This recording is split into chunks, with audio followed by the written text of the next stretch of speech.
would like to ask both teams for lineups for national anthems. Thank you.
National anthem of England.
And now, national anthem of Ireland.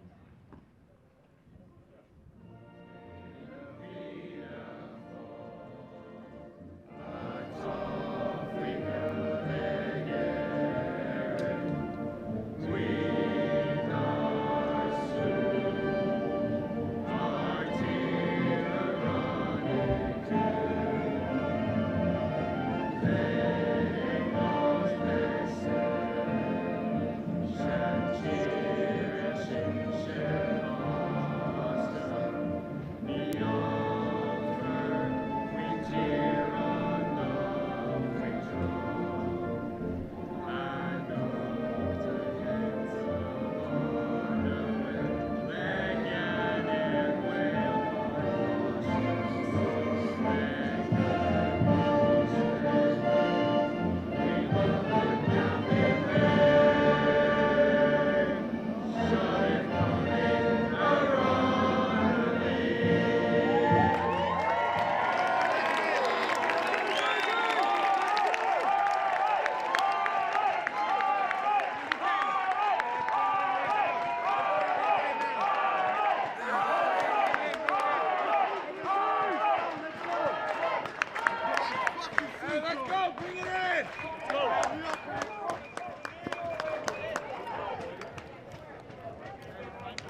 Good afternoon and welcome to the 2019 Men's Under-20 Championships. I'm Brian Whitmer, joined here by the ELF President Steph Michelson. Michelson. Yes. I have mispronounced your name every single time. It's a silent G. It's a silent G. That's also my rap star name. How's that career going for you? Yeah, non-existent. So we do have a heavyweight bout for you here in the Czech Republic.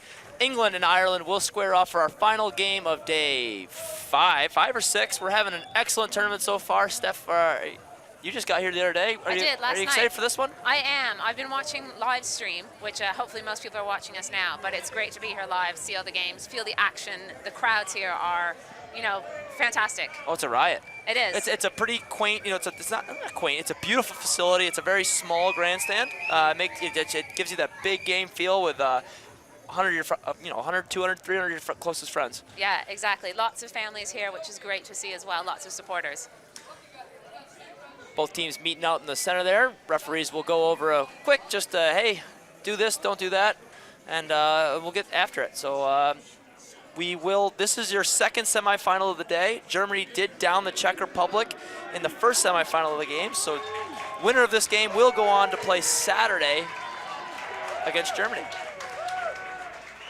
And that German team, it's homegrown, it's organic, it's big, mean, and scary. They were some very big U20 players, I have to say.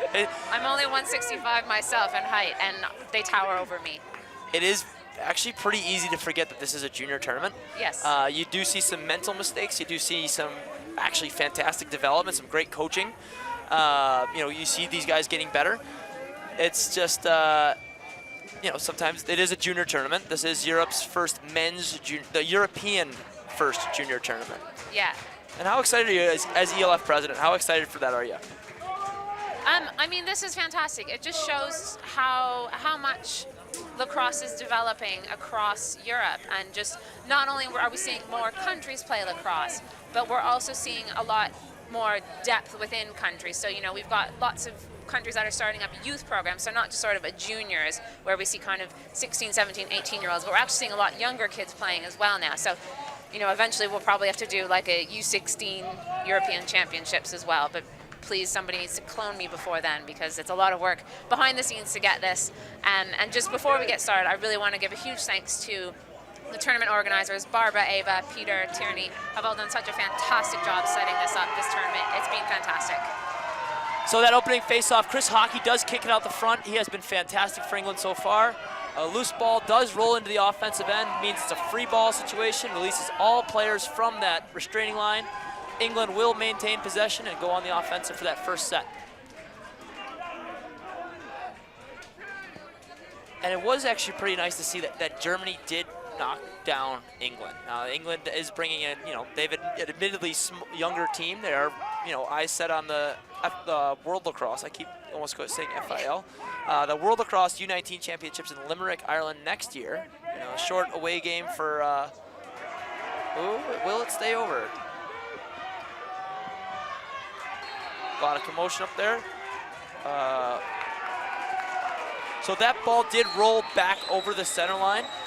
Once you establish your attacking zone, in the new World Lacrosse rules, new international rules established in Netanya last year, once you do establish the zone, you cannot go over and back.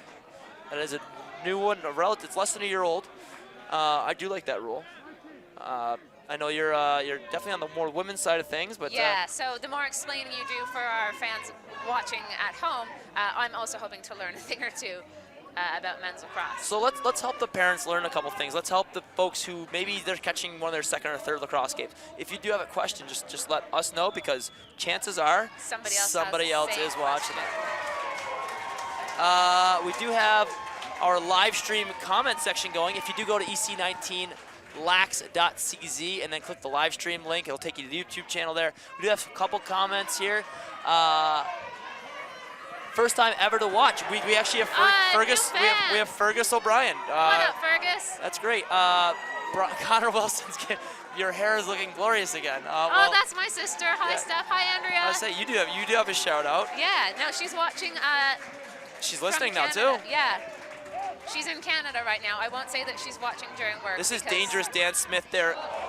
no, number 6 there for England no one's really found a solution for him aside from Germany. I think Dan didn't play his best game. I think Germany ate him alive.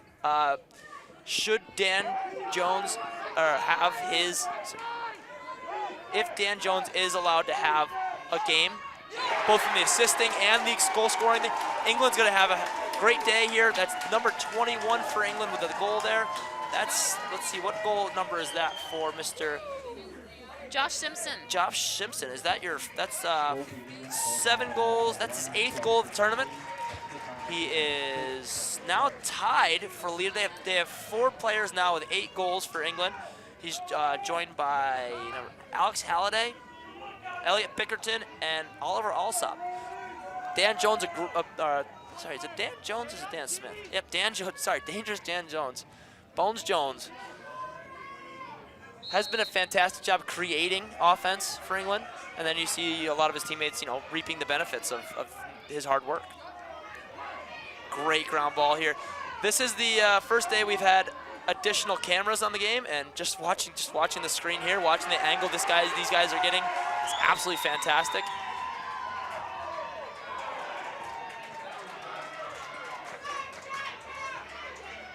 Excellent loose ball opportunity there. Great gritty ground ball for Ireland.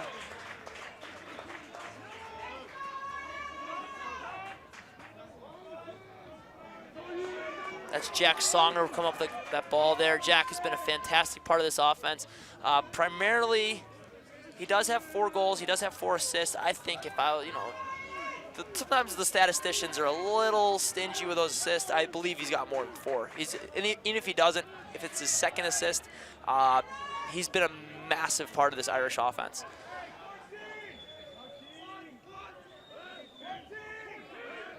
So, Steph, tell us what do you got going on for the LF?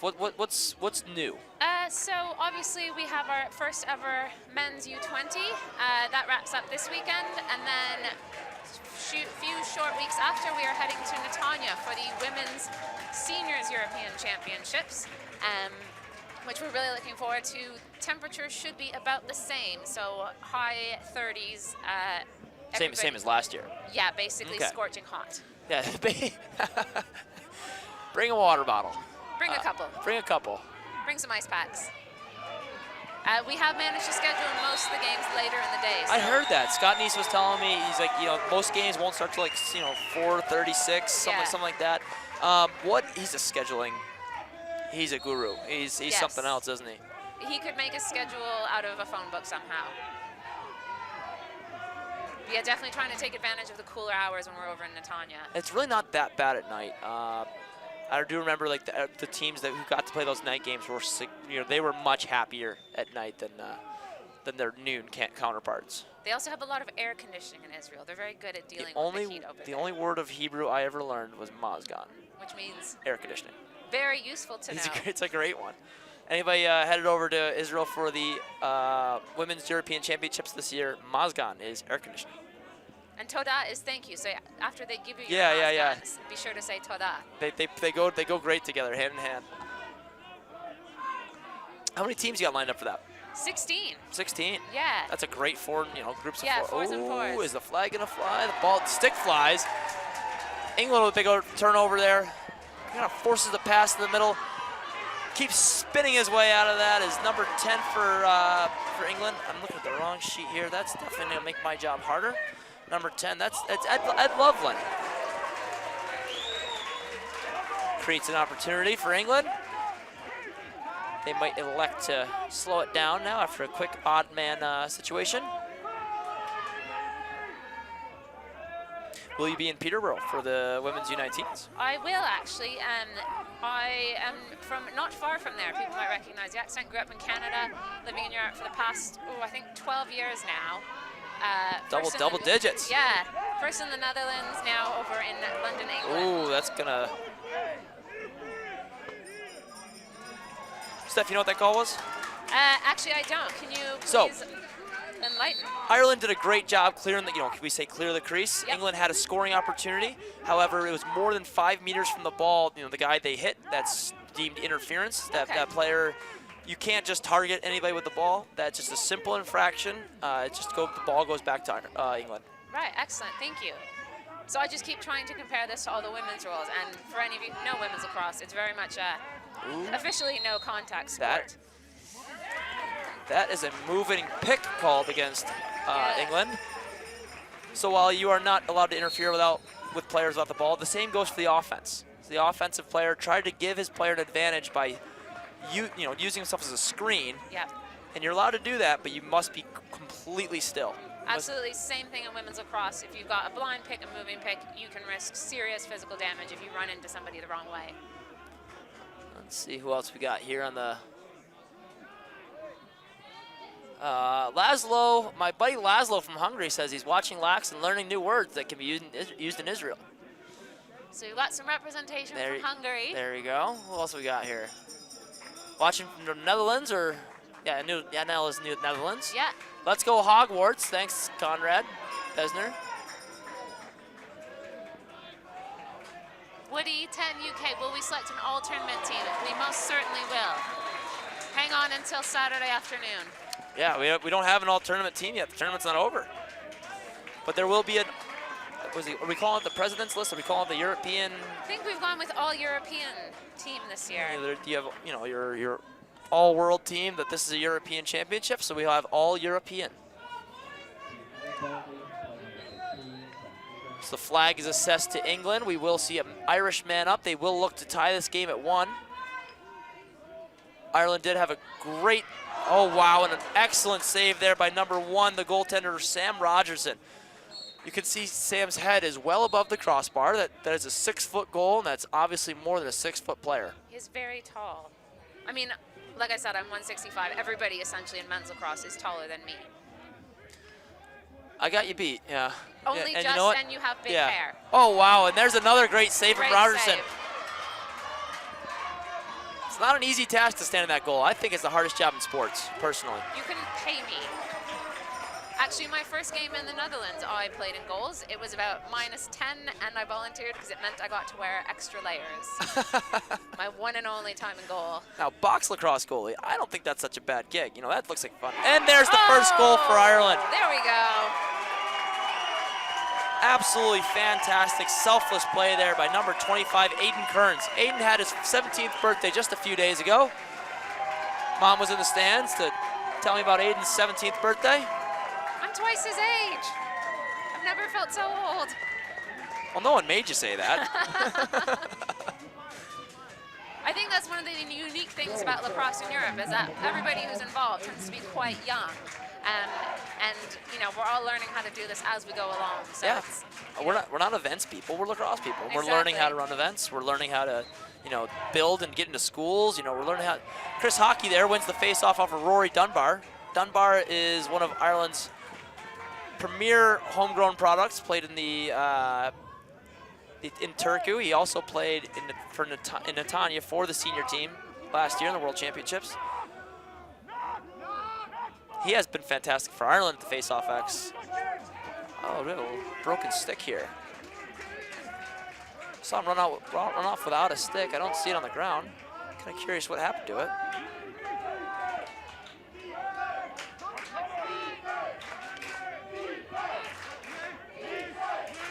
Stereotypical of English lacrosse, and it's not a bad thing, but they must make 100 passes per possession. They will dissect. They will switch and get your defense to switch and re-switch.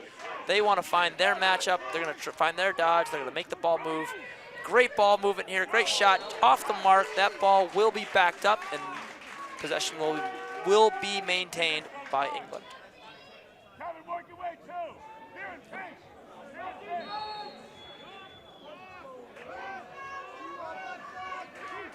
How about next year? What's the ELF got planned? What's We have the men's senior championships in Wrocław, Poland. The men's Europeans. Yes, and we are anticipating probably 24 to 30 teams. So probably one of the biggest. Well, definitely if we hit 30, it'll be the biggest lacrosse tournament ever in Europe.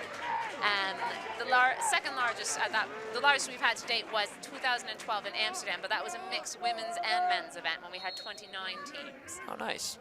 So we had 24 in 2016, if I'm not mistaken. Yes. 4 pools of 6. Yes. 6 that times was 4 in is 24. Budapest. That was a fun one. That was an absolutely fantastic tournament. I'm very excited to see the Wrocław boys, the Polish, put on an amazing event. Some of the most organized and hardworking people in Poland. Yeah. And it's a great venue that we've got next year. I had the opportunity to see it in 2017 after the World Games. I got a little sneak preview of what we've got next year. Beautiful field, beautiful facilities, lovely stadium. We're in for a treat next year, definitely. They do host the Silesia Cup at those fields every year as well. Exactly. So these guys have got the experience of hosting the World Games. If you're not familiar, is a showcase of Olympic and non-Olympic sports. Smaller scale sports. That was women's lacrosse was showcased there. We had eight national teams. Yes. Top 8 national teams. Poland was the host. Poland did join. I did see the Polish women play at Prague Cup last weekend.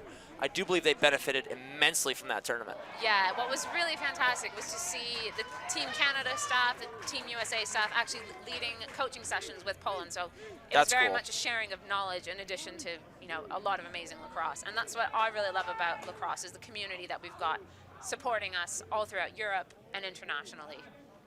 Now, what is also cool about these men's European championships, they are the single most important ever. They will be, yes. So actually the women's this year are also very important because our European that's true. championships Yep, that's true. are now the qualifiers to get into the World Championships. So the top, off the top of my head, I believe it's the top 15 teams from this summer will then be going to the Women's World Championships in 2021.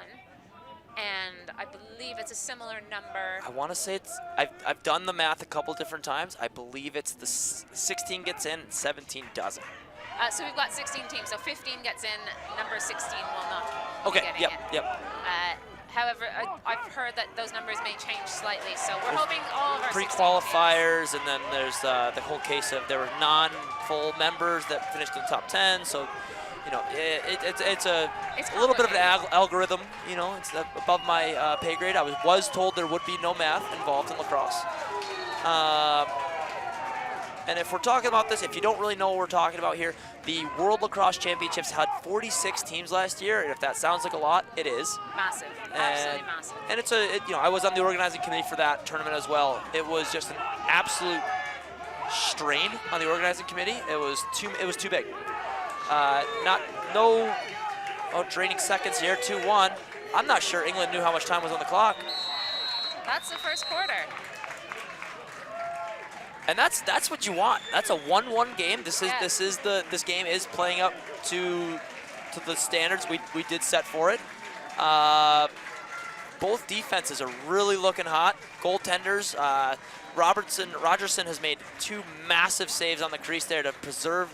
At the term, he was preserving the donut. Those are to keep the Ireland off the board. However, they were able to find the back of the net. Aiden Kearns finding the back of the net. So we will be back with second quarter action. I'm Brian Whitmer, joined by Steph Michelson. I will say Steph's name right after the break.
Welcome back to second quarter action of England versus Ireland. We are knotted here at 1.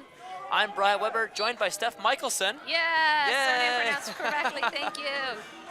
Chris Hockey wins that face. Oh, not Chris Hockey. For England, that's Connor Breen. Sorry, jeez. Daniel Madley. Ball goes out of bound there. So I've got a quick question, and this is probably a referee signal thing. What is the windmilling arm at the very beginning? Great question. I'm sure the folks at home had this question as well. So off a face-off, all players are restrained by the restraining line. Aptly named. Once someone picks up that ball, and a great save there by Connor Breen. Once someone picks up that ball, the referees will signal possession, releasing all players from that restraining area. Gotcha. Fast break opportunity here for Ireland. Mishandled.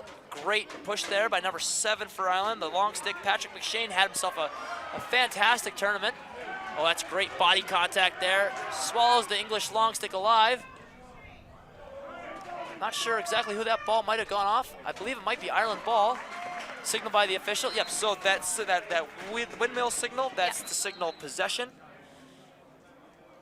Let's go, guys, let's go. Penalties assessed.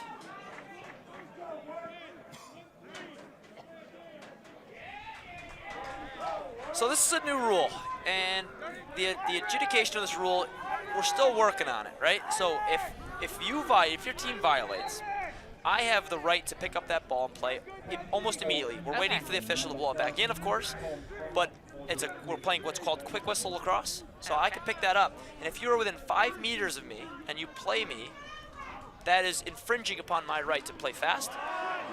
Now, what you do see now is players instigating that contact. I've been kind of trying that out myself. And what that call was there was the player did not, it's your responsibility to back up 5 yards, 5 meters, whatever the measurement is, before you can play the ball. Right, okay. You can be within 5 meters, but you cannot play the ball. Okay. That's an interesting new one. I like it. I like it. It's speeding up the game. It's already the fastest game on 2 feet. Can it go any faster?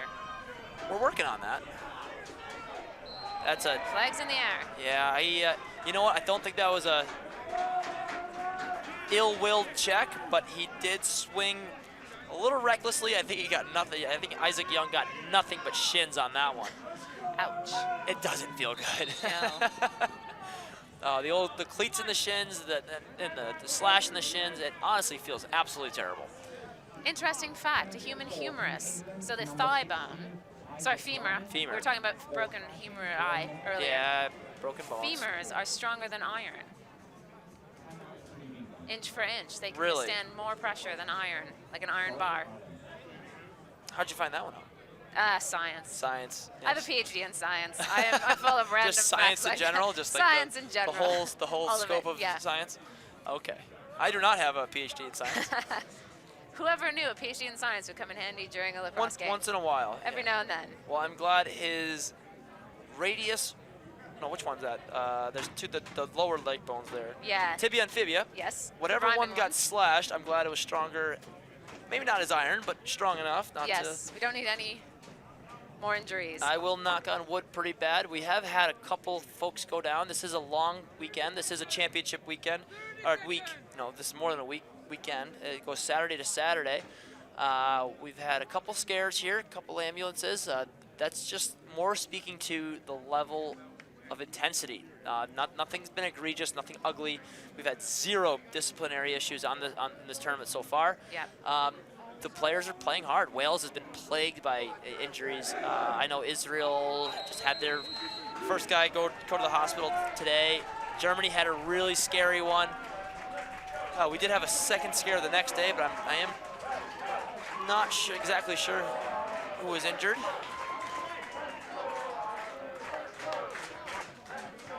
Ireland will start with the ball. It's Rory Dunbar heading out to pick up the ball. We are scoreless here in the second quarter. 1-1 from the first quarter. It's really nice to see so many evenly matched teams. And I think it really speaks to the level of quality of lacrosse within Europe. I think it's fantastic to see this happening, and there's not sort of the massive disparity that we're seeing in the past. It was a rough first start to the week, yeah. and that's the way these tournaments go. There are teams, every team is inherently, one team is stronger than the other. Yeah. And this, these are semifinal games. These are guys who will be playing against each other for the next, hopefully, 20 years. Yes. Now we do have, maybe we have them as U20s. Yeah, well into your 30s. We're unsure exactly which guys will make it onto that senior national team or not, but we are setting the stage to see these guys, these particular players, the ones you're watching right now, for years and years and years to come. And more importantly, they're going to be teaching the next generation as well. Absolutely.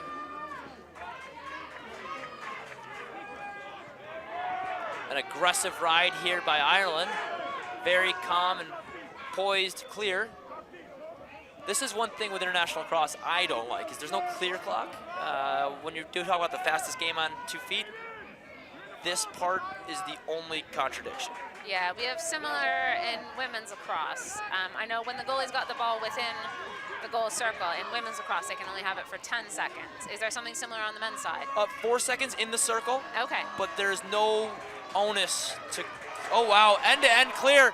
What a save. Denies the Herculean effort of number 8 there for England. Can I make a Brexit joke about a hard Irish backstop?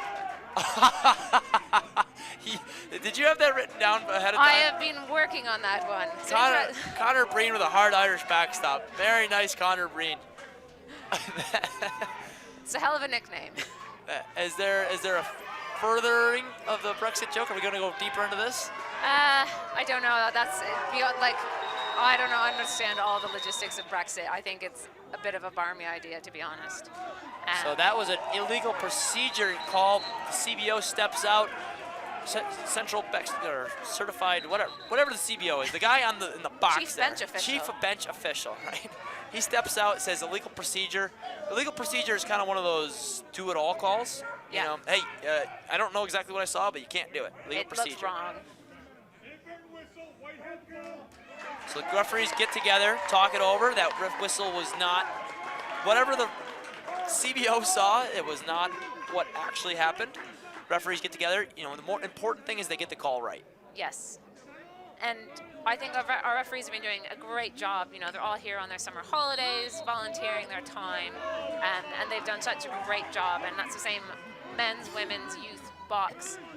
Remember that they are volunteers. And I think most of our fans and coaches and players have been really respectful of that, which I really appreciate. How'd they get their uniforms? We have been sponsored this year by Honig's, and a good friend of mine very kindly transported those over for us. But yeah, so I just wanted to also say thank you to our sponsors this year. Honig sponsored all. Oh, that might. Oh, here we I go. think that is a goal. A good goal and the push afterwards. That's my immediate. I'd like to see a replay of this no matter what. Ooh. Okay, but I do think you will see still a penalty assessed to England. The goal does not stand. You see Loftus go underneath here. That is clearly a push. They might be right on this one. You are allowed to dive into the crease. You are allowed to shoot. However, you cannot be in the crease when that ball crosses the goal line. Now, I saw that in real time. I would like to see it in slow-mo, maybe during halftime. But that might be the right call by the official. That's a very difficult call, one way or the other. The officials, at first glance, do seem to have that one right. Yeah, we don't have VAR here, folks. So if you're expecting any antics like at the Women's World Cup in football, unfortunately none of that. Let's see. Oh, here's that slow-mo. Thanks, guys. Yep, that's foot in, ball in. Yep, that is an absolutely and that's very close. We got to see that in slow-mo and confirm and sound smart. That's it. Oh, wow. And the ball does not lie. The ball goes back. There's a nice little wave. Jack Songer with the goal. Was that a T joke? Was that a T reference? Yeah, so there's something in women's football about making tea. I don't quite understand. Apparently it has nothing to do with English people. It's slang for the gossip. Like I said, I'm too old to know about this stuff, and I don't live in North America. So I think there's a whole other slang lingo that I'm not hip and with it anymore. My favorite goal celebration is run right back to the center X and do it again. Yeah. I don't like the extra stuff. Unless you have some really sick dance moves, then we'll see. Fist pumps and high fives, that's one thing. Just, yeah, personal opinion. Great checks there by number 34 for Ireland, Kevin English. Kevin English does study at UCD, the University College Dublin. Yeah, correct. I did see him playing at the Galluccio Cup most Excellent. recently. Yes. That's coming up in September, and that is our European Club Championships, which is always a pleasure. It's one of the few tournaments that we have. Actually, it's the only European Lacrosse Federation tournament we've got that is still mixed. We've got a hard cap on that at 12 teams on each side to make it manageable. I did talk to Jan van Karenberg, one of the organizers, and he says they're right around 10 teams each right now. Yep. I think a few leagues have only just finished, and then a lot of teams have turned straight to focusing on either these ECs or the women's coming up. So it's a busy year. There's it's five international championships here if you do count the Aspects. Yeah. Which did just wrap up. Yeah. Who won I think Japan won the women's and the men's. Turnover there. We will see Ireland go to clear. This is one of the most. I like Matt Loftus. I actually talked to him a little bit. He's the biggest bully on this Irish team. Like, if you have the ball, he's coming after you. Yeah. I would like to see him play against dangerous Dan Jones. Good matchup. Good matchup. Does look like everyone's yelling offside. We do have the pleasure of having quite a few England supporters in the stands. They are a treat. Yes, very audible, shall we say. I've got I do see that the scoreboard is wrong, says a YouTube commenter. It looks like they will move that score down to 2-1. You are correct. Sorted. Thank you for that, Kathy Dempsey.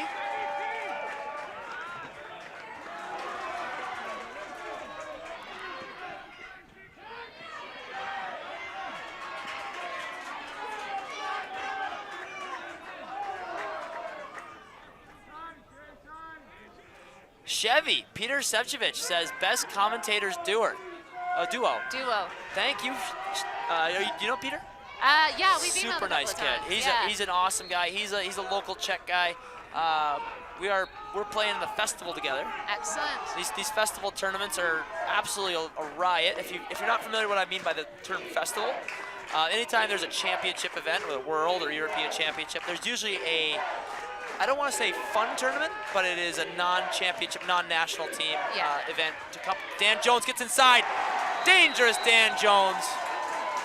Where was Loftus? I hope, where was he? Where was it? You know, that's almost, I don't want to say unfair to the Irish, because, man, everybody got a stick on him. Yeah. Here he goes. I've just memorized Loftus's name. Yeah. I'm not picking on you. I just remember your surname. Gets through McShane. There he is. Gets through Kevin. There he is. A little bit of stick chasing there. You do see Loftus does bring that body maybe just a little bit too late. That's not his responsibility. The slide, you do see the Irish players talking over whose slide responsibility is what. If you do slide with a stick, though, it's not usually good enough to stop a player. No. Specifically not a large player. I don't know. I've never talked to Dan Jones, but he might be huge. He might not, but he plays huge. Takes up, claims his space. Correct.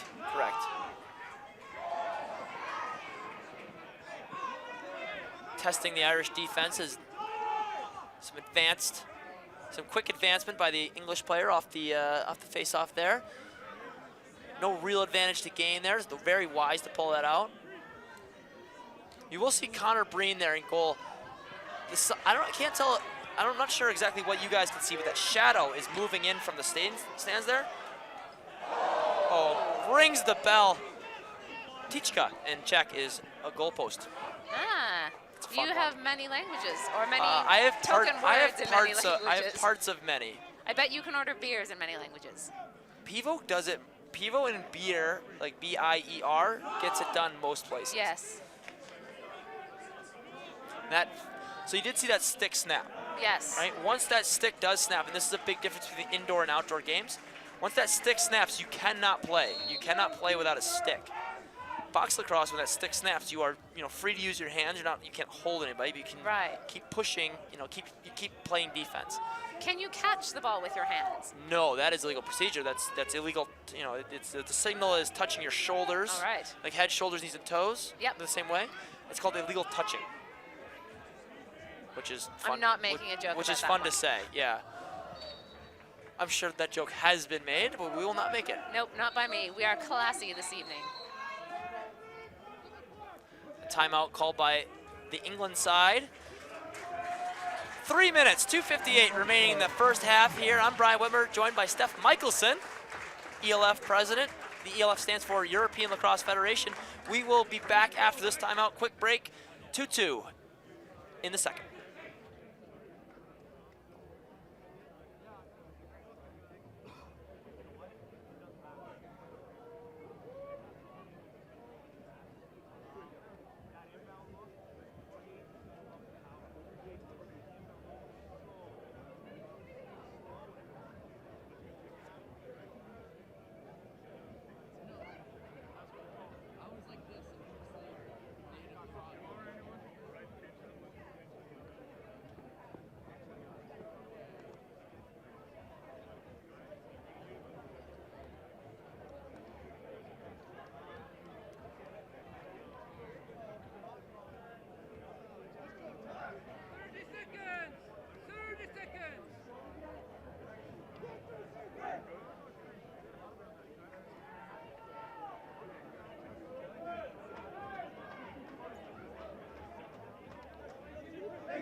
Welcome back to semifinal European Under-20 Championship Lacrosse. Oh wow, wasting no time off the timeout. Connor Breen stands his ground. Nice easy stick side high save. It's a hard Irish backstop. I'm going with my one and only. Hey, you know what? Joke. If you're gonna make a good joke, you know, that is a good joke, yeah. I can see some eye rolls from the English coming up at my way. I wonder if anybody else has made that joke like this weekend. That's a great comment for a goaltender specifically. It is. I don't 100% Oh, that's a understand what it means fantastic- politically, but it works well in lacrosse. So before Ireland did lose possession, which they did ultimately gain back off a loose ball, they did make the wise call of a timeout. Each team is permitted 2 timeouts per half. You do not get to carry over that timeout. It's use it or lose it. Those timeouts are 1 minute and 30 seconds long. Fun fact about timeouts in international lacrosse, the mechanic for the officials is to put the hat over the ball, and they will point the brim of the hat in the direction of possession. Very clever. Now what I like to do is to run on the field when the refs aren't looking and And turn it change the around. direction of the hat.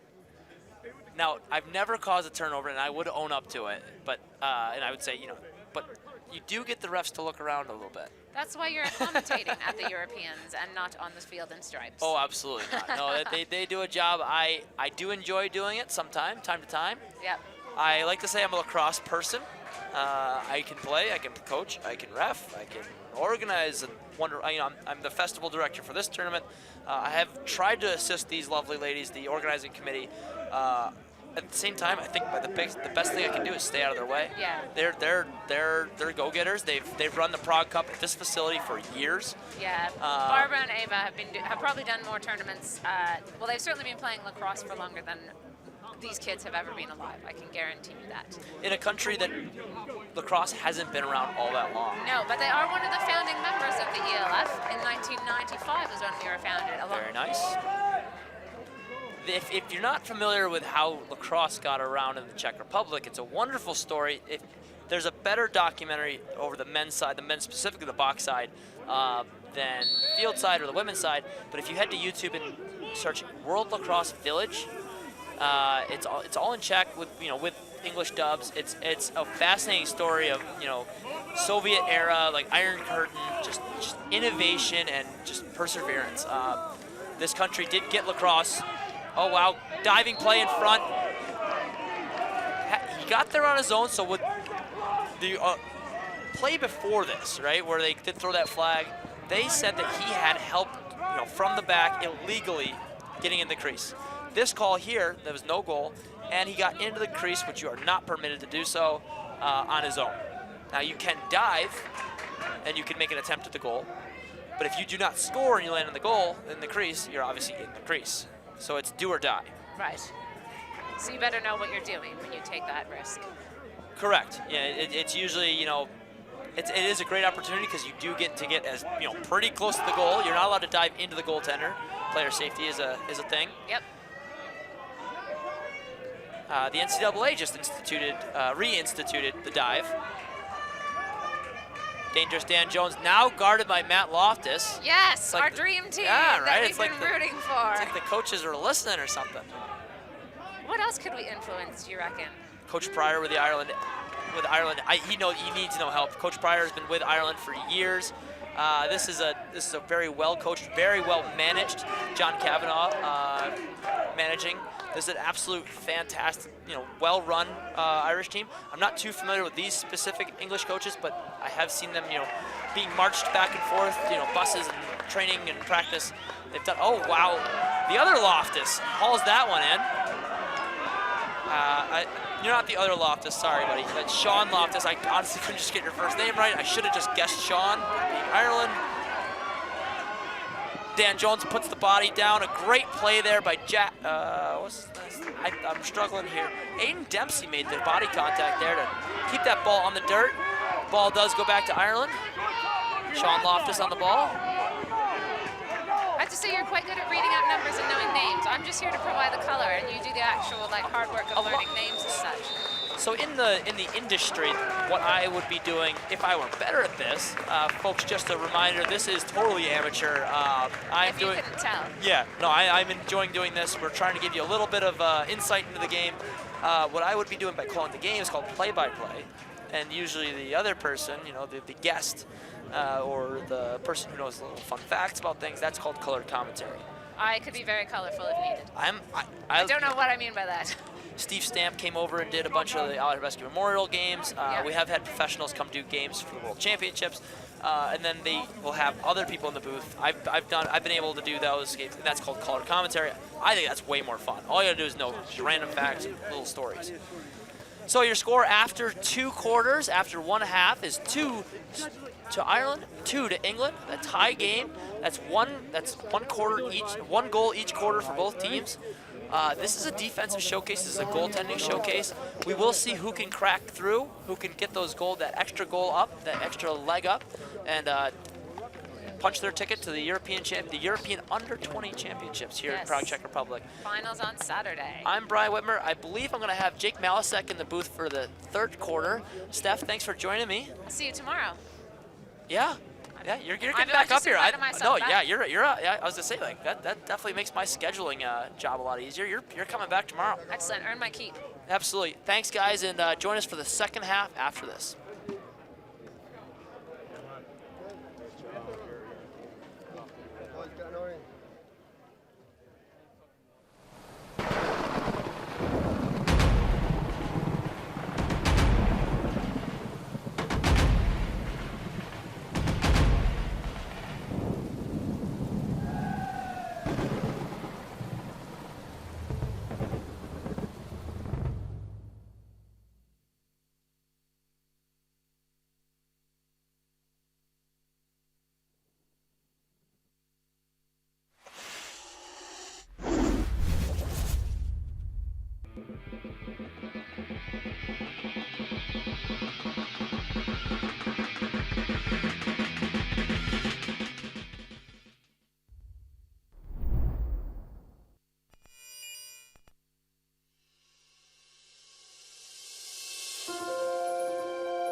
Hello and welcome back. We do have England and Ireland knotted at 2 after 2 quarters. We head into the 3rd quarter.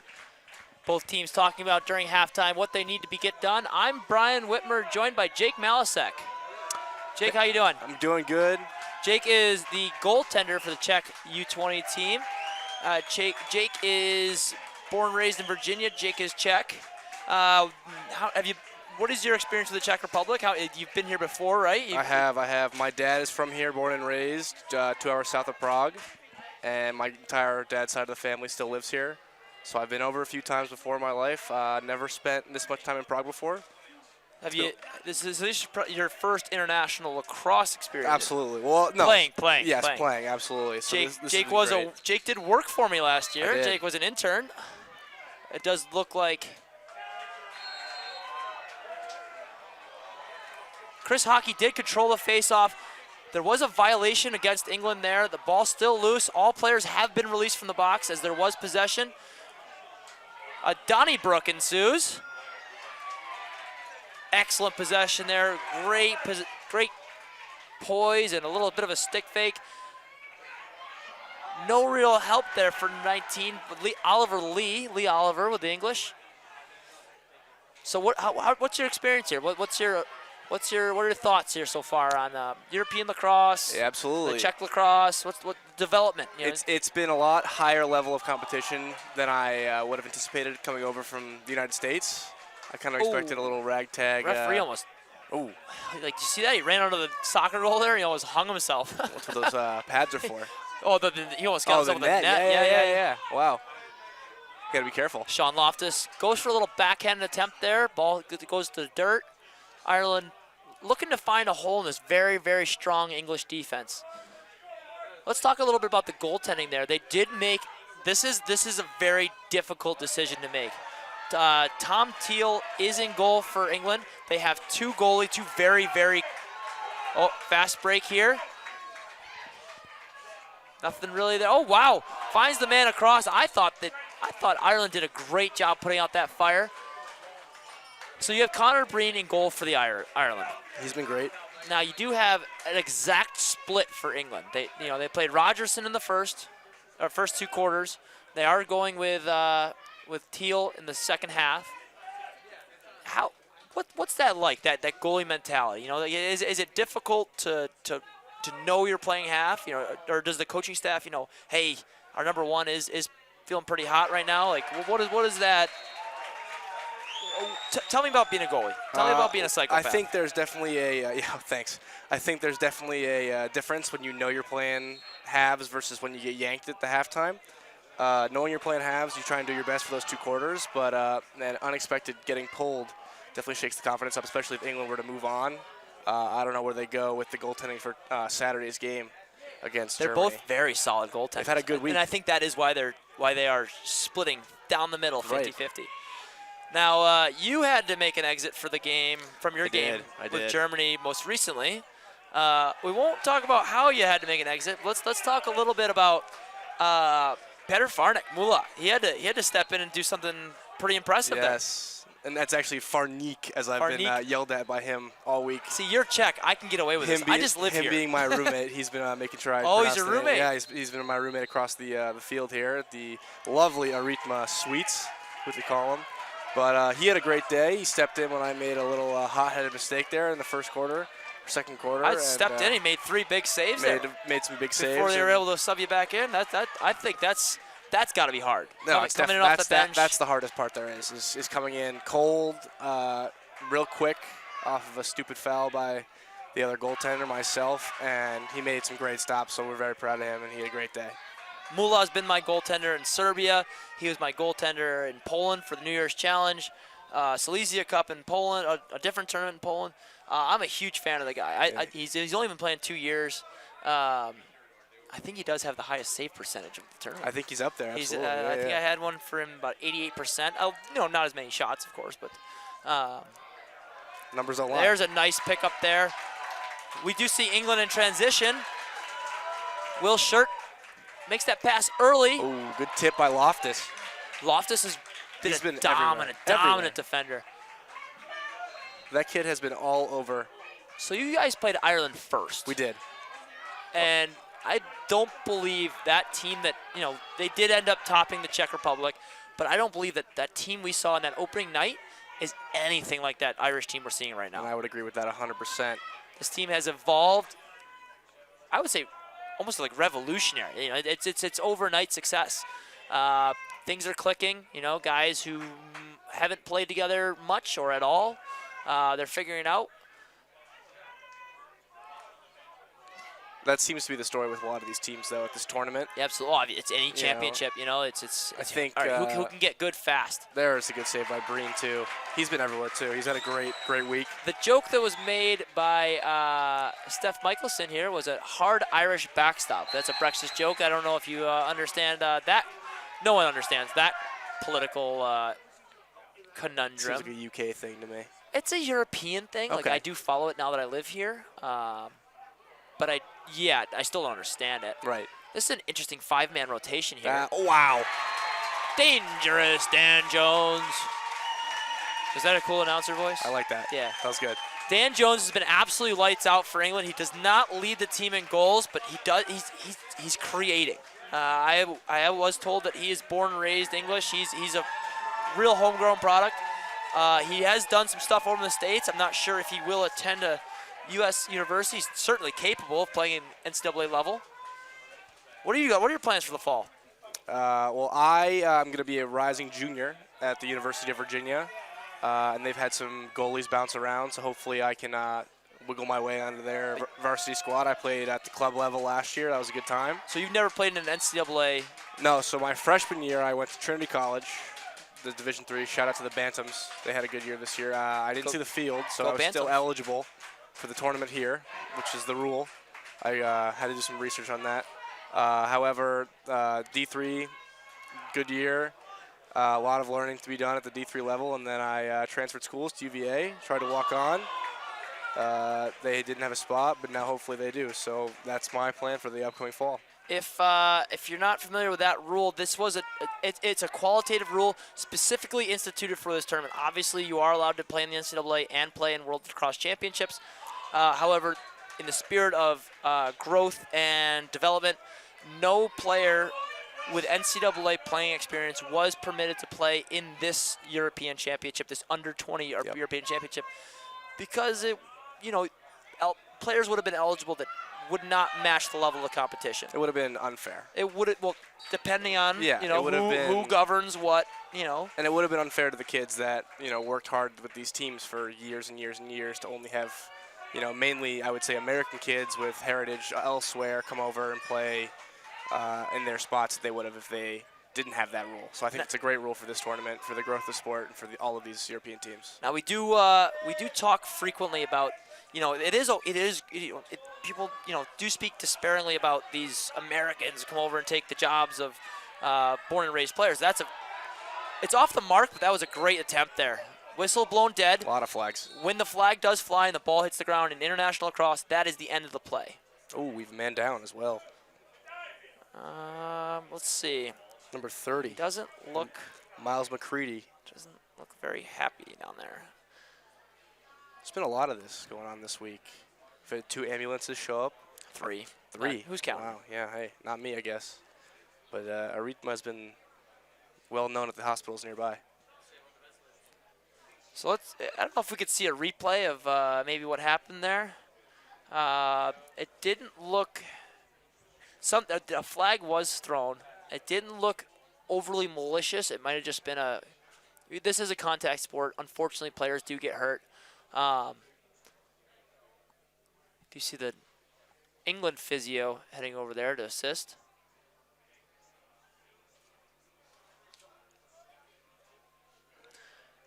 And we have moved the camera off just a little bit of a privacy thing for the player who's down right now. He is sitting up. He does, absolutely. That's a high hit. That's very high. Okay, I'm glad we got a replay of that. Oliver Lee. That's I keep saying Lee Oliver because it's that sounds very British. Yeah, Lee. Jamie Oliver. Pinkies up, Lee Oliver. What's the Oliver? Oliver Twist. No, what's the last week tonight guy? Oh, John Oliver. John Oliver. A lot of Olivers from the UK. Yeah. There he is. He's up. He had his bell rung there. Now here's the important part. With the referees do get together. I don't believe I've seen a penalty assessed yet. They do have the ability to ramp up the penalty for that hit if they do believe he targeted the head or made contact with the head. Well, it's like in hockey, right? If there's blood, it's doubled. Now they do just go with 1 minute there. Okay. Maybe if the referees had seen the replay, they might have gone up to that. However, I'm glad they called what they called there. If it was just a simple body check, he might have also hit his head on the ground. Yep. When they land. That just as frequently has been the the guilty party. When you land, it's unfortunate. You get your feet taken out from under you, you bang your head off the ground there. Just hope he's okay. Yeah. We'd never wish ill will on anybody. Wales has been plagued with injuries there. We wish all their players the best. Definitely the most spirited team is that Welsh team. I have become infatuated with the Welsh national anthem. It's also, you're talking about national anthems. I believe Ireland ties the game at 3. Aiden Dempsey. Aiden Dempsey is having himself an absolutely fantastic tournament. That's also a great shot. Off this. You know what? I think the English defense will get together and talk about that. It looked like hey, we're gonna play little bookends here. Like, hey, you just jump up for mine, or a little simple switch. Right. Yep, you see, yep, he's carrying. Yep. Yep. Miscommunication There by the English. That's a great shot off this beaten up ground. You never know exactly where the bounces are going to go as a goalie, and just kind of beat Teal. Yeah, and that's nothing against Teal. Right. You know, he's made the big saves. Sometimes you bounce just got shot. to tip your cap, right? Winning the faceoff was Daniel Manley. Chris Hockey has been one of the stars at the faceoff X. I do believe Manley is also an absolutely fantastic lacrosse player, not just a faceoff player. I don't believe in the specialization of, too many jobs. Your job is specific. That's specific. I heard you complaining this afternoon about the Fogos. I don't like them. I don't blame you. My favorite lacrosse players are the Thompson brothers. I've said that once or twice because you know what? They can face off. They can play long stick. Right. Miles played. Miles was the goaltender for when they won the last night tournament against pro level, offensive players. Those guys can just play lacrosse. I saw Hyena pick up a long stick in the World Championships actually. Wow. And he was fantastic at it. Quick clearing opportunity there, maybe a little risky. That's a push in the back, absolutely. That's the definition of a push in the back. Maybe they might not have forced that ball so much. Kieran Maloney was calling for the ball quite desperately. I think he thought he had much more room than he did. Connor Breen making a crisp outlet pass there. Loftus going for a run. This kid is a machine. You know what? He's a big boy. He's actually really nice. I've called him a bully once or twice, but not in a mean way. No, exactly. It's in the nicest way possible. You can't ignore the fact he's out there. There are players who can kind of sometimes be anonymous, especially defenders. Yep. It's very hard to pick the best 3 defenders of any game, or hey, this is the best defender of the tournament. He's pretty hard to ignore. His name's definitely out there, and people are taking notice.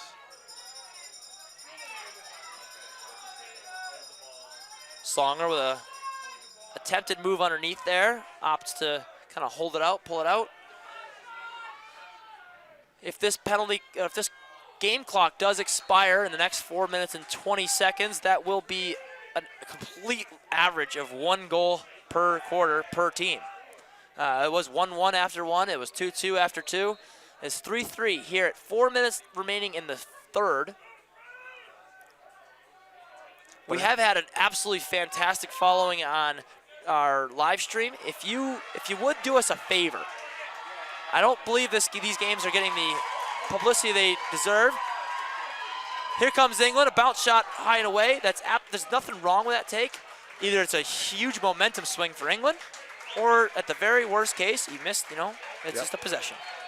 It's a smart play. It's much better than throwing it into the goalie's stick. Correct.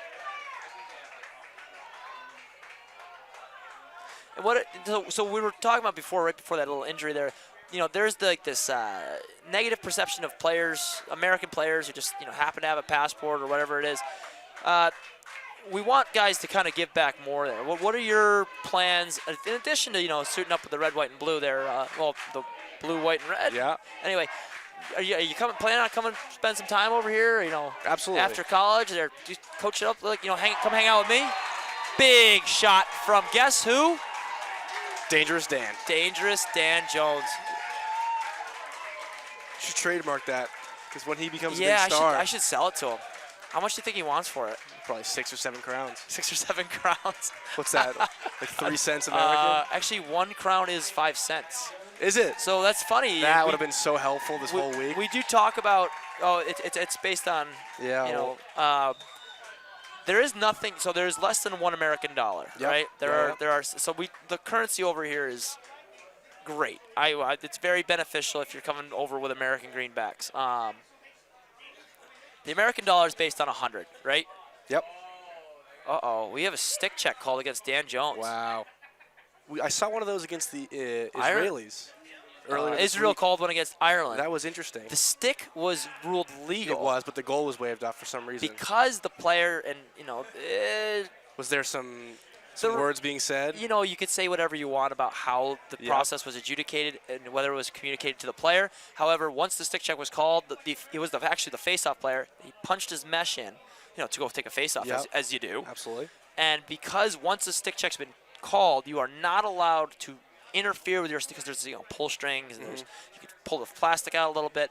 Ah, I see. So once he touched his own stick, they threw that flag. It's an automatic 3 minutes for unsportsmanlike conduct. Gotcha. However, the stick was ruled legal, so he could continue to use the stick, but the goal was immediately waved off. Oh, that doesn't look good. Wow. There's the flag. So because that's the shooter, that goal will come off the board. Wow. In addition, I believe that stick is gone from the game, and a 3-minute penalty assessed to Dan Jones. That's dangerous. That is dangerous to the Lions in red and white. So Ireland was responsible for calling the stick check against Israel. Now, they were successful in getting the goal off the board. And they got a penalty as well. It's mild, concession to let the stick keep playing, However, so how do you feel about that? Do you think that's a little playing dirty? that's absolutely the best coaching call you can make. Okay, so you're in favor. If you're playing with illegal equipment now, and I play with illegal equipment, and sure. in men's league tournaments and Right. stuff like that. If someone would call a stick check on me, I'd say, you know what, that's fine. You know what, you're right. Okay. That is Okay. now I also, on the flip side of that, you're also keeping up with the Joneses. Yeah. If you look out here, I would estimate a lot of these sticks are right on the line, maybe just a touch illegal. And it's tough at the end of the week too, because you've been playing all week. You know what? Sticks are beaten In up. this heat, these sticks do not last long. These retailers are pretty wise. These sticks don't last a season. Oh, what a rip, though. I mean, you say what you want about the equipment. For that man to throw that ball that hard, beat the goalie right over his head, that's an absolutely fantastic shot. You do see the scoreboard come back down to 3-3. All knotted here with 2:30 remaining in the third quarter. England versus Ireland. Oh. And that's a massive 2-goal swing. Wow. Aiden Dempsey, how are you?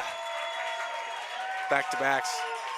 Aiden Dempsey. So while you did see England go up 4-3, -1, and then +1 to Ireland, that's a massive, absolutely massive 2-goal swing. And that's an unreleasable penalty by Dan Jones. All personal fouls in international lacrosse are unreleasable. So he will serve the full 3.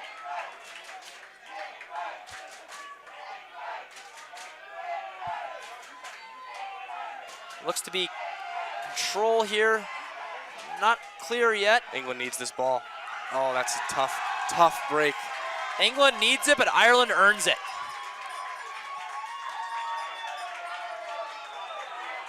It's a fantastic ground ball there. I mean, it's just in traffic. Patrick McShane, number 7, maybe the tallest player of the tournament. The Latvians, maybe not having the best scoreboards, but they are the biggest men here. Rogerson is up there too. Rogerson is above the crossbar for sure. Well above the crossbar. Yep. Rogerson, the starting goalie for England. That's a great stick up in the passing. You see? You do the hard work, right? You do everything right. And you know what? The Ireland player does a smart job in just showing his back, right? And falling. We don't know how hard that push was. Yeah. You know what? Anytime I feel disadvantaged, it's not diving, right? You're just, hey, I'm disadvantaged, and it's a call. Dempsey wants the rock. Oh, absolutely. Heat check all day. That's a great save, or a great feed in front there. Loftus really didn't have anything. That's Sean Loftus. It's a great family. I was telling the Loftus family, they're like, there it is. Oh, wow. Great backup, and too. I'll tell you what, Mr. Teal, that's an absolutely fantastic backup.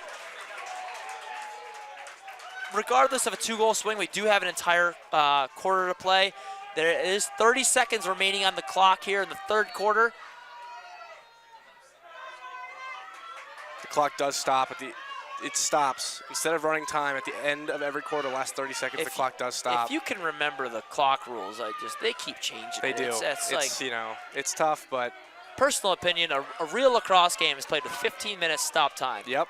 Every second the ball is, every second that runs off that clock, we're playing lacrosse. 100%. Whereas in international, it's like, hey, run time 15 quarters. Like, all right, the ball's out of bounds. We're not actually playing lacrosse when that ball is out of bounds. If my memory serves correctly, it's 20 minutes last summer in Israel.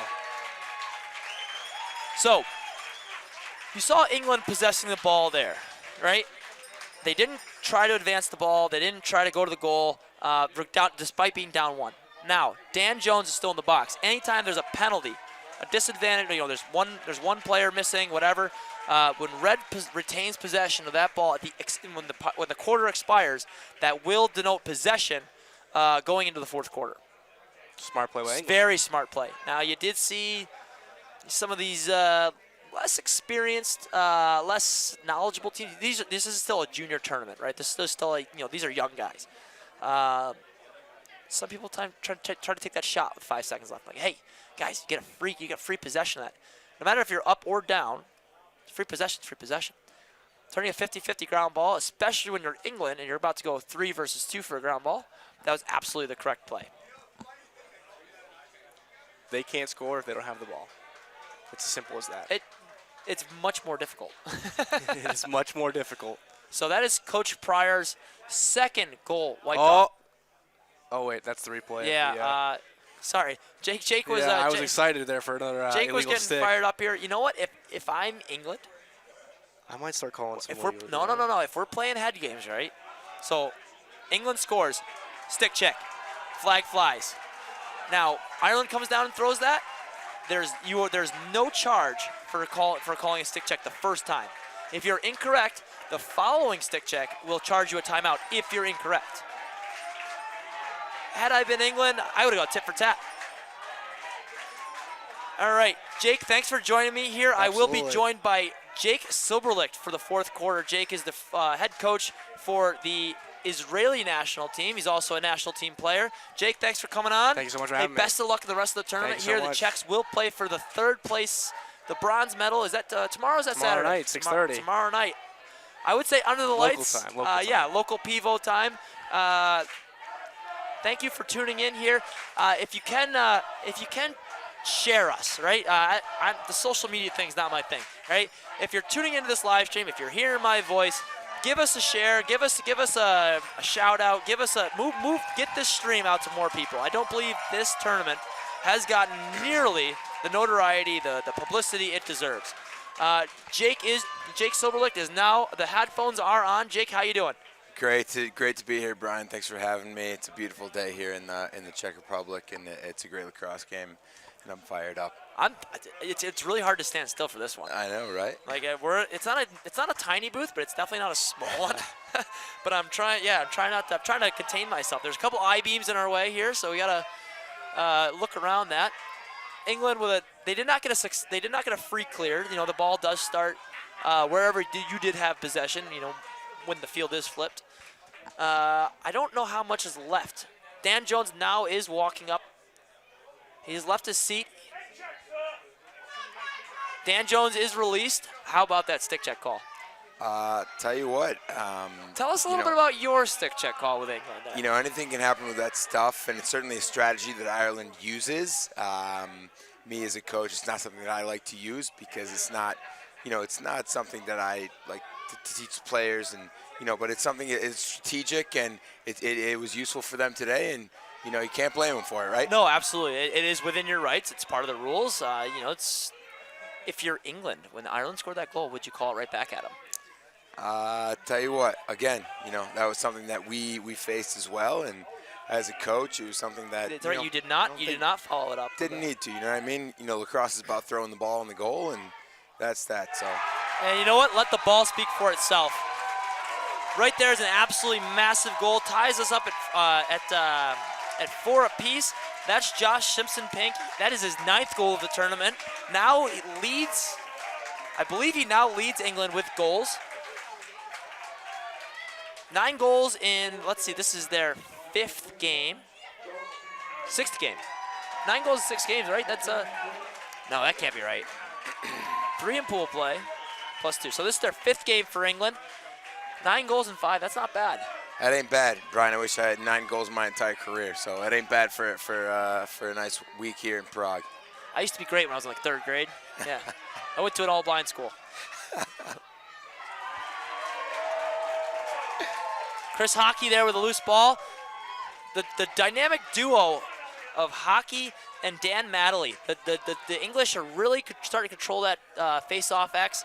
That's not to take anything away from Rory Dunbar for Ireland. I just do believe that, if we're tipping scales here, I do believe England has had better draws, but the wing play might go to Ireland. They've made a mess out of ground balls where other teams have not. And that's huge, right? Coming off the stick check that we were talking about, you got to have that momentum.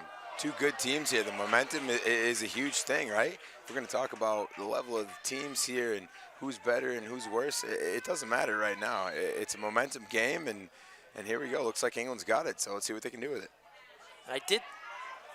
Dan Jones out there to make a statement. I would be too.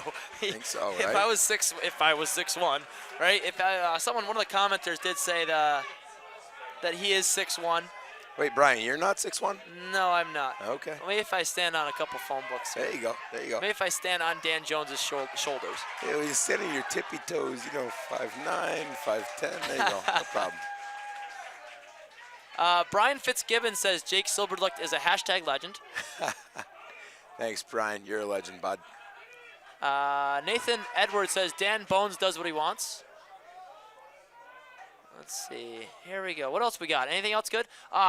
Mike Barclay up in Scotland. I will be one of the coaches headed to Langley. You're going there as a player. Oh, yeah. I'm looking forward to it. Israel boys are ready and looking to have a good time and hopefully see some success over there. I mean, we'll be playing the blue group, and I will certainly take our licks, but just trying to get better every day. Looking to give out a couple licks, too, while you're at it, right? Absolutely. Hope so. Hope so. So Mike Barclay wanted to shout out for Scotland Box Lacrosse. This is the first time Scotland has been back to play in a World Box Championships since 2011, if I'm not mistaken. Sorry, 2011. Big shot from the outside. No backup, so Breen will back up that ball. Again, and that's a momentum thing, right? The goalie backing that thing up because you expect the attackman to be there and kind of just to lapse a bit. But for the goalie to back it up, that's a big momentum swing for Ireland. Correct, and this is a game of runs. However, that run does seem to be one goal at a time. Those goals, every goal we've seen is very well earned. We do see a flag down here. It looks like a little bit of a slash high. Ireland does go in and out of the box.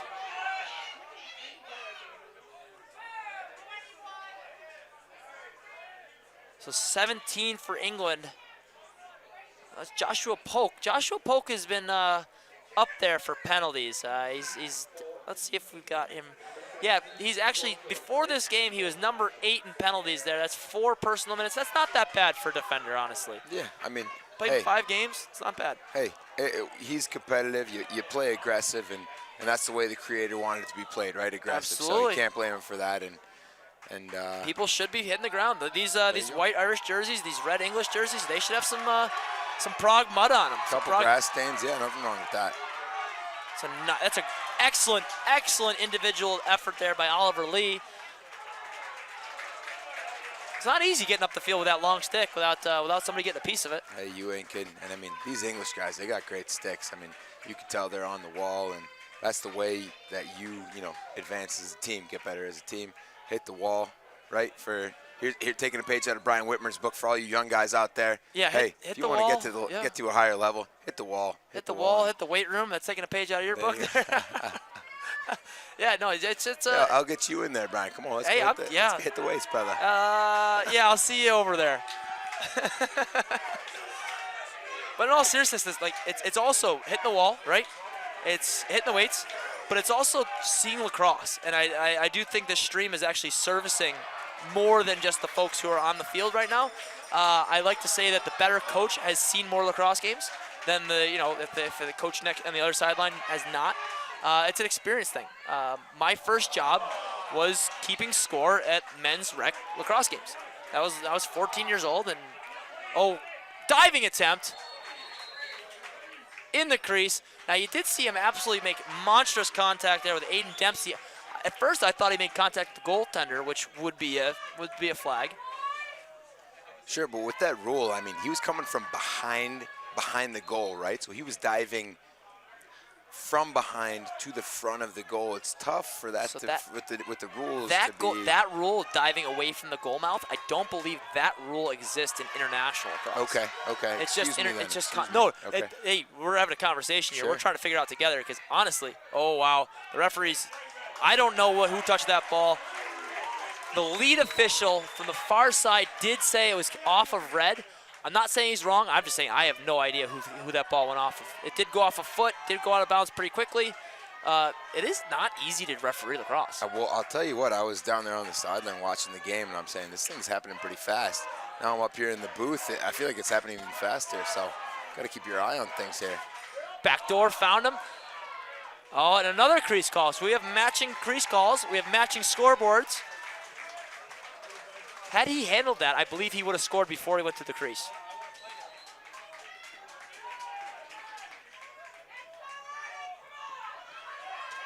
Finding his way to the sideline is number 10, Ed Loveland. An excellent clear. Very wise pass down the side there. Number 7, Patrick McShane he did the hard work and made up for his. He was going to get him. That's a great clear, though. I mean, come on, put your head down, run over the midline, make a hard dodge, and that's what teams need, right? Someone who can work between the lines. I'd love to see it. And I've seen a couple aggressive rides out of a couple teams here this weekend, and my coaching point to them is just like, run by somebody. Oh yeah. If you want to bust a ride, run by somebody. Get it to a short stick. Get it to your workhorse. Get it to your Jake Silberlicht. And let him run by somebody. Absolutely. Actually, that was always my favorite part of the game. Yeah. Clearing the ball. I mean, I very much was a Matt Abbott fan. I very much was a grab the ball and run. Sure. Absolutely. Looks like the flag will be waved off. I wouldn't know what it would have been from. Referees do talk it over. Ireland will start the ball. This is Rory Dunbar. If he runs by somebody, that's just the page out of our coaching book, I guess. There you go. Hey, we should be down on the sideline, right? I much enjoy it up in this booth here. There you go. So you see Matt Loftus with the ball there. Very nonchalant. A timeout is called by Ireland to retain possession there. You are not allowed to call timeout in the defensive half of the field. Almost called it a floor. I got a real habit of calling it a floor. Hey, nothing wrong with that. I mean, I think everyone watching probably understands what you're saying, but yeah, they would have figured it out. I guess it's the bottom, so it still is the floor. Yeah. Smart play though by the coach, right? Come on, I mean. Yeah, coach got to be on their game. Players got to be on their game. You got to have 6:15 left. Yeah. If you do net this one, it puts England on their heels. Yeah, so this is a very much, it's not the last second of the game, but it's much easier to play from ahead than from behind. So whether the difference is 1 minute or 6 minutes, I'd rather be ahead from 6. So if any time this possession could be the game-winning possession, so could the next possession for England. So by icing that, calling that timeout, you might be playing for the right possession, and with no times, no shot clocks, only I'll call it toothless, keep it in stall calls in international lacrosse, they could hold for that last shot. I don't think they will. Sure. I mean, I'll tell you what. I mean, especially with the international rules and just watching these two teams. I mean, a lot of talent on both teams, but I mean, you got to say that England, Ireland, all the players on the team, they're competitors right now. We got a 4-4 game coming into the fourth quarter, and just competing tie game. I mean, come on, bear down, and you love to see something like this. You love to see a game like this, regardless of the talent levels either side. Both teams are good. Doesn't matter anymore, right? All bets are off, and absolutely just be a competitor who can throw one in. I was gonna say, like, this is the game that we were promised, and this is the game I think these players deserve. Sure. England hasn't played anything close, actually. Hey, I'll tell you what, I think the fans deserve it. I think exactly. The fans deserve this absolutely. thing. If you're gonna travel all the way to the Czech Republic, for most of these folks, it's a short hop down from the UK. Specifically, these two teams, a couple guys flying over from North America. However, if you're coming to a championship event, you want to be in a tight one. Sure. England hasn't been in a game, whether it's win or lose, that's less than like 4, 5, 6 goals differential. Sure. Ireland was a little tighter, with the Czech Republic. They were actually down at half. You guys played a tight one with Ireland for a while, right? I think they had a run at the end. Yeah, sure. We had a good game plan against them, but I mean, they got some good players, some good North American influence, and they put up a good fight, and so did our guys. And it's all about the experience, right? So we're having a good time. You guys threw a zone at Ireland, and that really made them dance. I thought that was an absolutely fantastic coaching move. you saw the Czechs throw a zone against the Germans this other semifinal. I thought that also made the Germans rethink what they were doing. Yeah, sure. And like yeah. I was saying, it's all about gamesmanship. It's all about being a competitor and trying to figure out what your opponent's doing. And I mean, come on, anything you can do to get an edge, and that's all you can ask for. To get your own edge and also take them off their edge. That's a great little fake there. Excellent, just legging out clear for number 8, Morgan Brown. You know what? Does the hard work between the lines. Just want to give a quick shout out to Morgan Brown there. That is often underappreciated work. And I'll tell you what, he sprints off the field. You love to see that, Brian. You love to see just hard work come on, sprinting off the field. You don't see it as much as you should. You don't see it as much as you should, that's for sure. That might be a little bit of a force. However, it gets an opportunity. This is a great, that's a 50-50 decision there by the official. I'm glad I don't have to make that call. Sure. Ireland closest to the ball, says the official. And we will see a Connor Breen go for a big one up the middle. A little tall. We're going to see a Donnybrook on this one, I think. Oh, yeah, this is up. It was like a chili pepper in there, Brian. 2-on-1, headed to the goal. Ireland takes the lead. Wow. What a goal. What a transition play. Starts with a little bit of a broken play. I think England's eyes got a little big, like, oh, we'll get this ball. That was number 25. Composure. Aiden Kearns, the other Aiden. Great composure. I mean, Brian, that ball was a chili pepper there in the middle, and A red whoever hot can chili just pepper. grab the stick on it and try and pick that thing up, and Find the great falafel, play right? again. Great competitors. What a bury. And you know what? We'll talk about the pressure of burying that goal, but he looked cool as a cucumber. Oh yeah. Cucumbers, jalapenos, peppers. What do you got? Find the falafel, right? You ain't kidding. You ain't kidding. That was my favorite food in Israel. I ate falafel just about every day. Tell you what, I had one in the Czech Republic. It wasn't bad, but It's kind of hard to screw it I'm up. missing them back in Israel. I can't wait to get back. Definitely different. Dan Jones there pulls up with a loose ball. England looking to play fast. A nice, wise decision there by number 23, Elliot Bickerton. He wanted that quick goal, though. He saw the... Sure, I mean, I think England's got it. He'll take that one instead. Tell you what, there you go. They'll maintain possession here. I think they got to, take a deep breath here and try and, get back into their set offense, which will work for them, I think. I mean, if they play together here, I think it'll be all right. Trust their system. Oh, you hate you to see that sun, right? It wasn't a great pass to begin with. However, the sun here in the Czech Republic, this late game, and there's certain areas of the field, you can see that shadow on the player. If the camera goes back to the play there, how direct that sun is setting from the west. The sun sets in the west, east, whatever, west. Because it was over the Mediterranean. We were living in Israel there. What do we got going on? Really? What?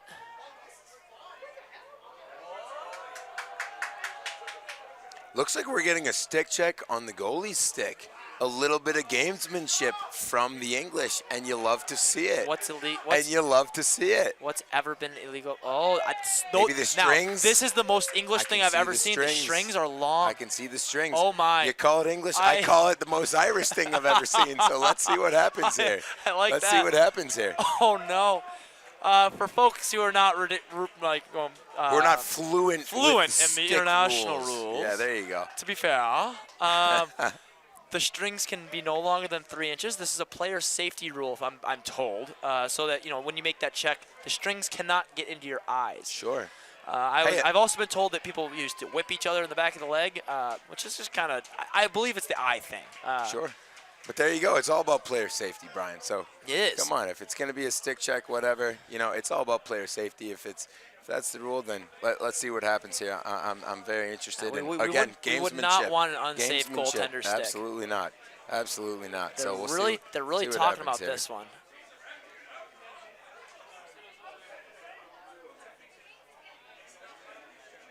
Are they saving the strings for the end?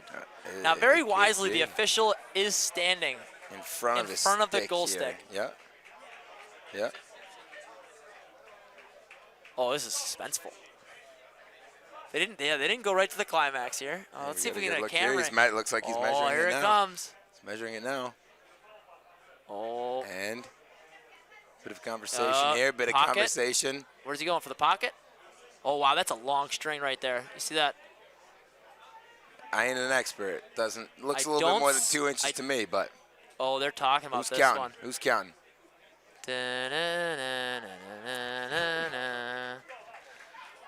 I think I see a flag here, just because that looks like a long string. Oh, he reaches into his pocket, and there it goes, Brian. And there it goes. Wow. We've never been so pumped up, or not pumped up, fired up. You know what? Because I'm completely unbiased in this game. Absolutely. But fair is absolutely. fair. Yeah, absolutely. Fair Now, is fair. now is that There it goal is. stick going to go out? Or are they going to sub in the other goal? That's Connor Breen. That's their only goaltender. Oh, does the goaltender have to serve? You do see the backup goaltender approaching the player's box. Sure. Brings up another point. Charlie Albueri is cutting strings on the stick right now for the backup goaltender to go in, because if he goes in there with strings that are too long, they can call another one. You're not limited to one goal. You're not limited to one stick check. You are limited till you are wrong. You know, It's one free stick check. Correct. Is the rule. Correct? And if you call Okay. the next one and you're wrong, it charges a timeout. Yeah, sure. Wow, here's another play here. Ireland just charged themselves a timeout. Wow. And I'll tell you what. To fix this stick and get this stick legal. There you go. You know, if they march on that field with that stick, I believe England goes, yep, that looks pretty long. We're doing this again. It's a bit of gamesmanship, and you know what? It's a sport. It's a game. If you can see it both ways, I mean, there you go. Both teams are competing. You know, players on both teams, coaches on both teams are being competitive, and, you know, there you go. Spirit of the game, Mike I guess. Barclay says 100% karma. I think I'm going to go ahead and say it's 100% fair. You know? Right? One team can't do it without the other. You know, and I did say something about the English coaches, you know, hey, if Ireland scores that, you know, go-ahead goal before, like maybe you call it right back at them. Maybe they knew something. Sure. I mean, I'll tell you what, though, Brian. You think the long strings are giving the goalie an advantage on that one? You tell me. I hate the rule. My first game in Australia, you played in Adelaide. You're a East Torrens guy. I'm a Woodville Warrior guy. My first game, I don't know about yours, but yeah, I went on the field, scored a goal, and some Australian bloke goes, "Oi, his strings are too long," and they took back my first ever goal in Australia, and the managers looked at me like, "What are you dumb?" Like, but no one had ever called that before. I mean, the stick came from 5,000 miles away. What do you want me to do? Yeah, right. Like, But there you go. now Connor Breen is going back in. Connor Breen is going back in with A legal stick. A legal stick. A legal stick that's the same stick that's One, now been 2, 3, tweaked, or do you know, Brian, if that's Wait, I the see same? 6 defenders for Ireland. That's too many men, if Hold I'm on. not mistaken. What is? If I'm not mistaken, We they need got to- one too many out We there. need to call Frankie at the table. We got to find out what's going on here. It's tough for me to see if someone's sitting in the box, but they got one too many men if that's supposed to be a I man don't- down. You saw the flag fly, but what on earth is going on? Interesting. Because I was under the impression it was a 1-minute penalty if the stick could be fixed. Sure. You know, it was missing a butt end cap, Sure. or a string was too long, or a pocket was too deep. Sure. But it doesn't look like anyone went off the field.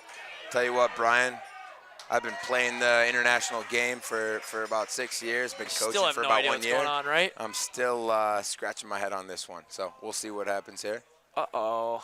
And now we have some more ref conversations. They like to and, talk, which is good. You know, I like you know, to as long think they as get it right. As long as the judges get together and, you know, they have some teamwork as well, you know, that's important. Teamwork among the judges, it's important. So we'll see if they can get this one right. This is a clock conversation. Okay.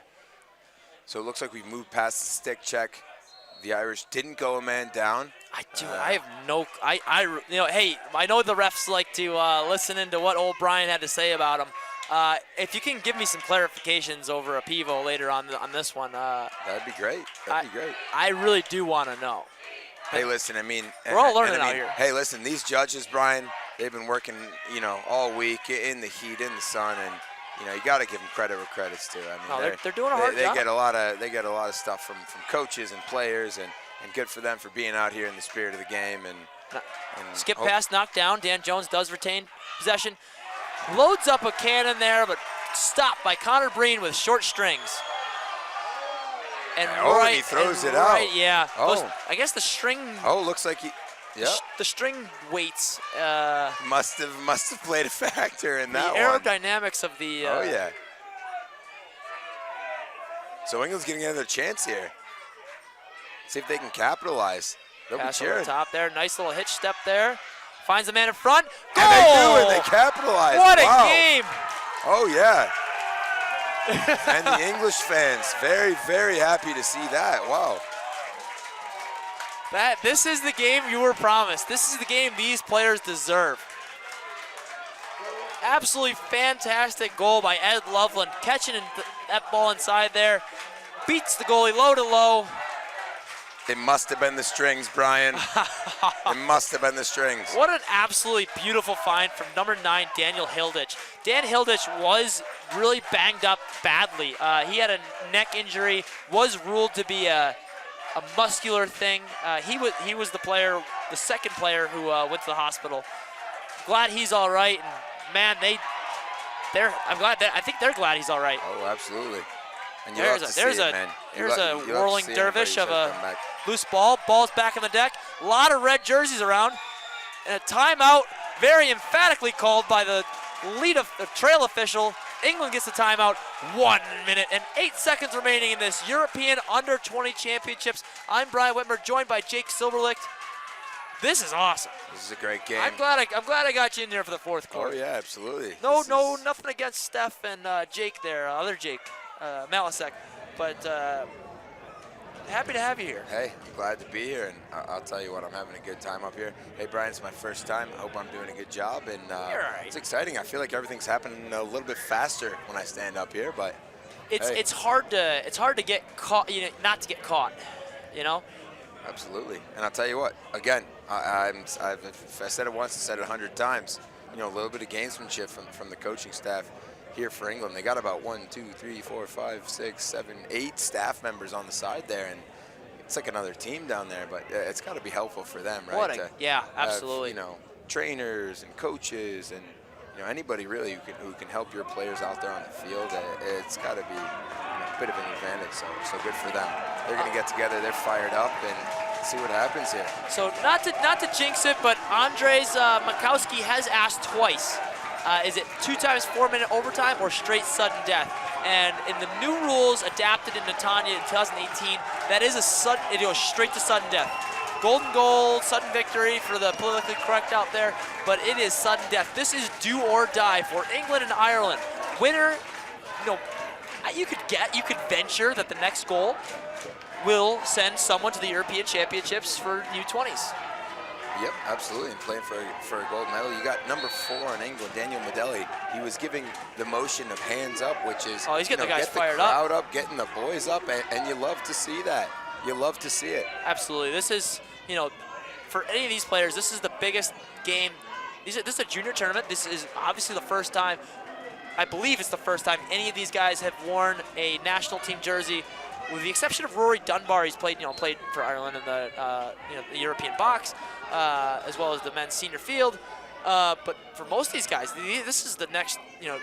They got to get used to playing. The pressure's on. Sure. I mean, this is the next step, right?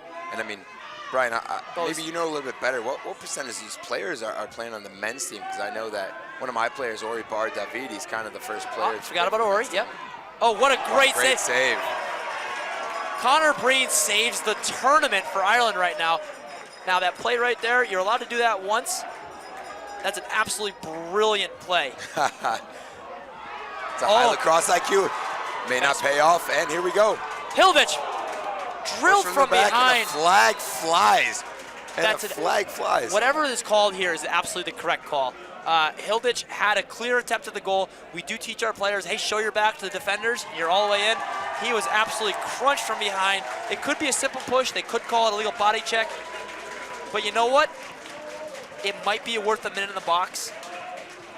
Honestly, you know what? He might have saved a goal. I think at that point maybe he saved the goal, but yeah, I mean it's a good call by the refs. There's a legal way to do that, and then there's that way to do that. However, if Ireland's able to make a stop here, he might have saved the goal. He might have saved the game. Sure. As that England burns their second and final timeout. We have 11 seconds remaining in the game here. This will go a man-up advantage to England. whether it was a minute or a 30 or 1 minute penalty assessed to Ireland, it does matter. Now, if you maintain possession at the end of the quarter and head into overtime, do you Brian, you're making my head spin. Let's not even go I'm just saying, is England going to go for it, or are they going to hold the ball? Will England maintain possession? I'm saying if they hold possession right now with a man advantage, obviously going into the next period, do they get the ball without a face-off or not? That's my question. Yeah. It's making my head spin. I'm not sure. Let's see. I'm going to well, let's see what happens. I could consult. Yeah. There's a wonderful plethora of officials and knowledgeable folks in front of us.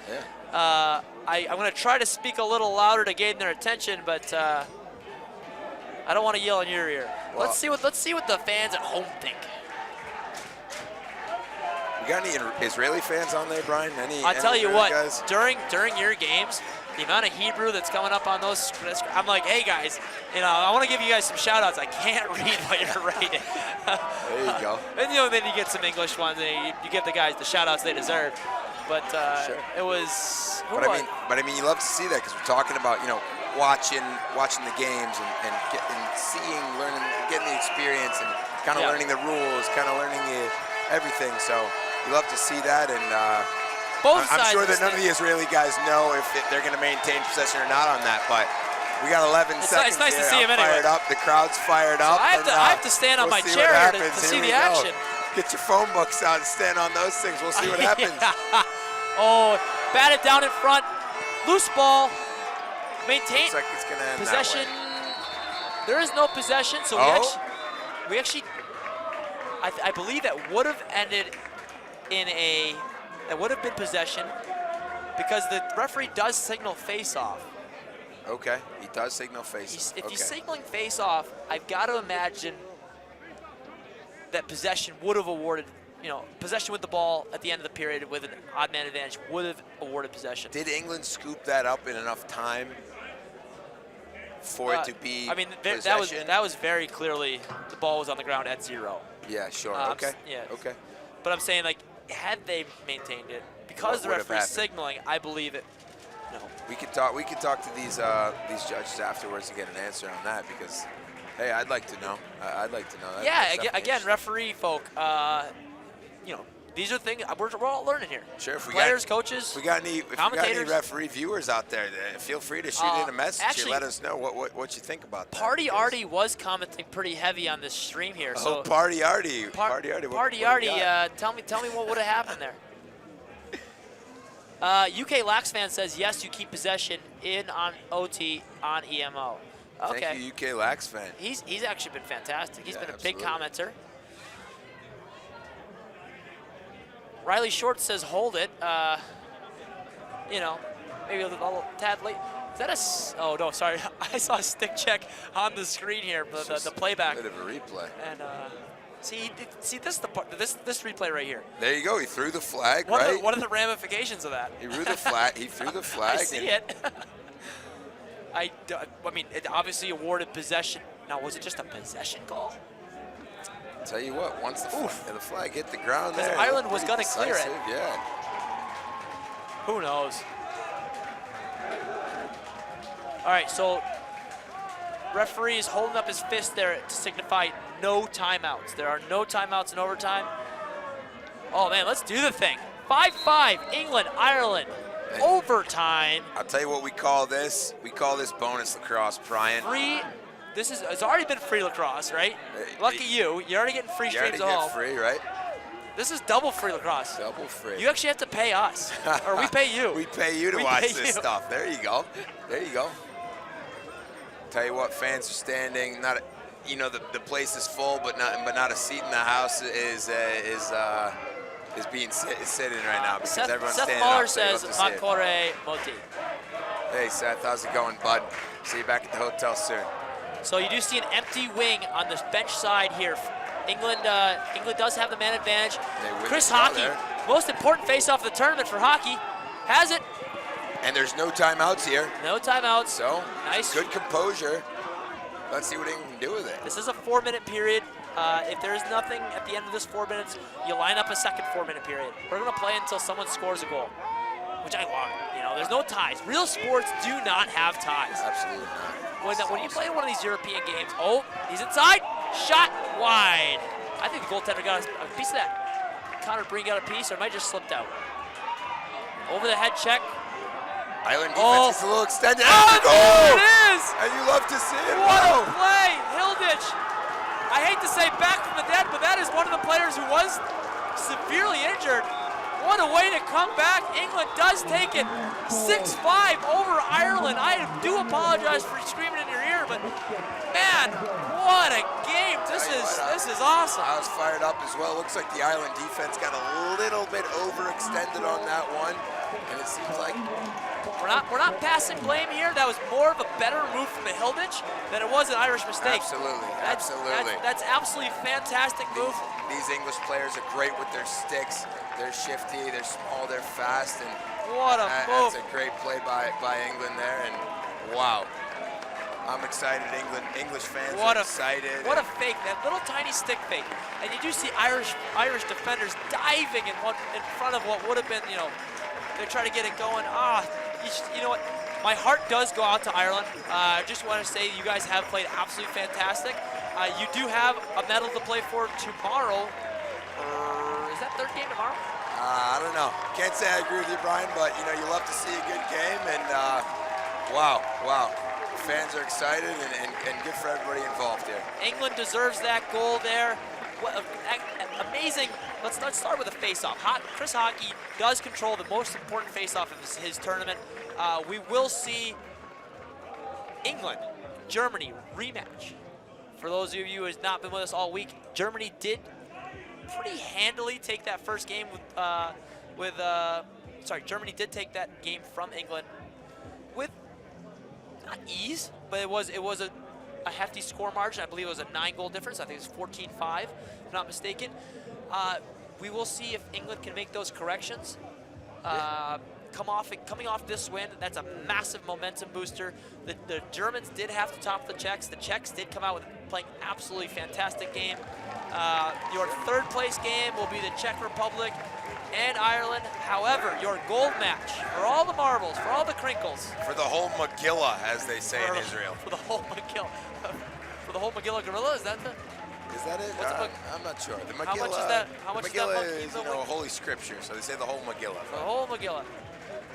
So for the whole Magilla Gorilla, how much is that monkey in the window? For the gold medal, you will have England and Germany playing Saturday. All right, so both these teams do have a day off. All right, Saturday, your championship game. Please join us here on ec19lax.cz. I'm Brian Weber, joined by Jake Silberlicht. Thank you guys so much for joining in. Thank you so much for commenting on our streams here. We would love you guys to really give this tournament, these games, the publicity they deserve. When that game comes around, or the rest of the week here, just give us that sharing thing. Get it out to the entire lacrosse community. This is the highlight of youth lacrosse, junior lacrosse in Europe. Jake, I'm excited about this game. I know you are. Thanks for joining me. Everyone at home, have a good night. I don't know how to sign off. I'm so excited. Fired up. I'll tell you what. I'll sign off with hashtag LSH. That's my youth team back at home. Give them a shout out. But there you go. Absolute beautiful game. And I mean, I think the creator would have been happy about this he's pumped one, up right? there. So he's pumped up. That's what it's all about, right? Creator's game and coming out here on a beautiful day in the Czech Republic and gave the fans a good time here, and we're looking forward to the gold. So thanks a lot for having me, Brian. 6-5 overtime win for England over Ireland. I'm Brian Whitmer, joined by Jake Silberlicht. You're watching European Junior Lacrosse U20 Championships. Please stay with us the rest of the week. Thanks and have a great night.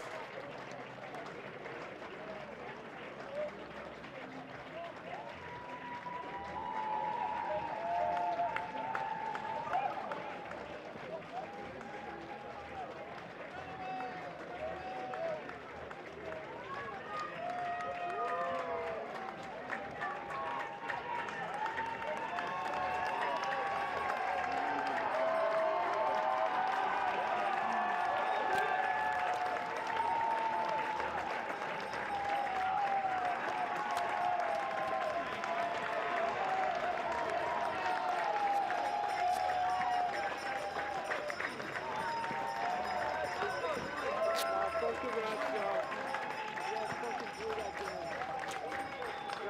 That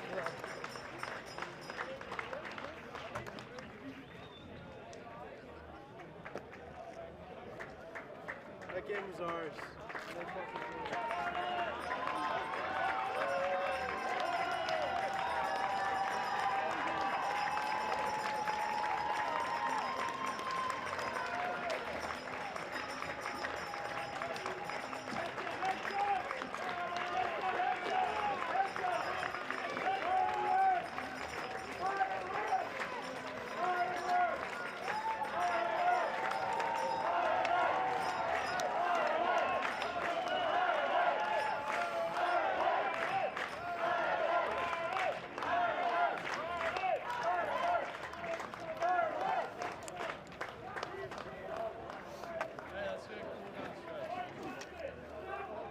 You just go. Alright? Cool down.